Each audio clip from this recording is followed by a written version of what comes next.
Hi everyone, I am Rita Gilmata and this is Scoring 15.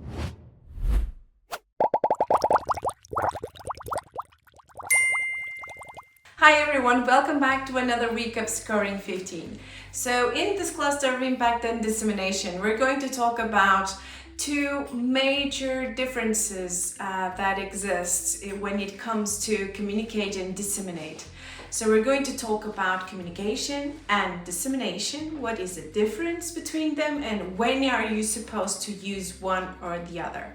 The first thing I want to tell you is that communication and dissemination, they are legal obligations that are stated in the grant agreement. So they are not optional. They are not something that you might want to do. It's something that you really need to do, but you need to carefully consider it.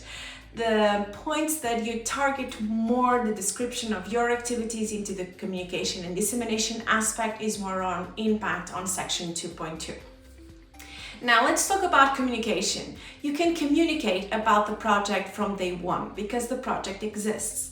Communication is centered on the project, what the project is.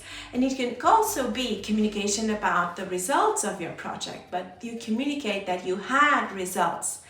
The big differentiation between communication and dissemination is that you disseminate results. So typically you don't have a lot of dissemination activities until you start having some results, even if they are intermediary results, for example. So dissemination activities will start, let's say, from the middle until the end of the project. And you disseminate your results in a way that others can know them and can also reuse them.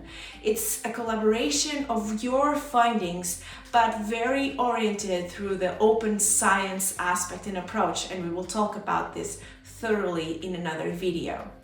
So, hey, you communicate your results and you disseminate your results. Big difference. You communicate that you had results, so you are informing people that your project is in a state that it reached a point where results have been achieved. You disseminate your results in ways and actions where you can make your results even partially available to others. So it's completely different. The action of dissemination is an action that wants to share for further use.